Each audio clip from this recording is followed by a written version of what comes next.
Havana is changing quickly. The millions in the tiny island nation's capital are embracing the brave new world and the opportunities it brings.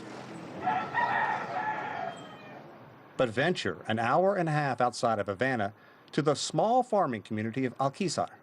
Here, farmers like 45-year-old Eva Ribeiro say dramatic reforms are something they hear about, but so far haven't really seen. More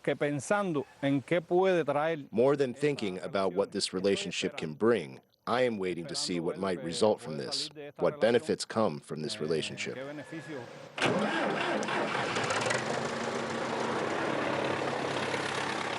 Ribeiro's tractor is as old as he is, but he says it still does the job.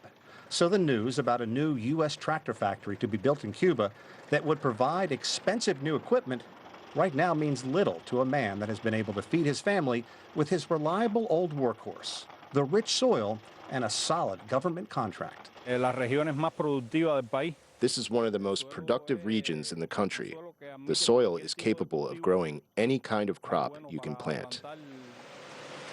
Ribeiro grows bananas, guava, coffee beans, citrus fruits, constantly rotating crops to protect his greatest asset, Cuba's fertile land. The fruit will spring from the very last leaves. Ribeiro grows the crops, and the government sells them and pays him.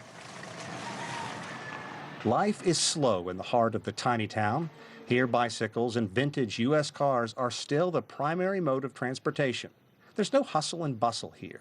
But city leaders like Yamila Alvarez Estevez say that doesn't mean they wouldn't welcome progress. I think that relations could improve and that they march on a good path because we are humble people, sociable, with solidarity. Over the last 2 years, Alejandro Ramos has benefited from the new Cuba.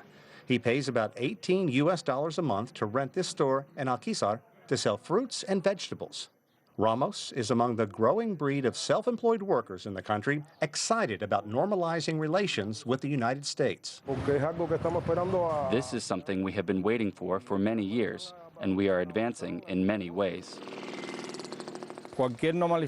I think any normal relations should have a positive effect for every aspect regarding development in the country. Ribeiro's 11-year-old son, Ernesto, may literally follow in his father's footsteps, but there's no guarantee he will want to follow him into the business world.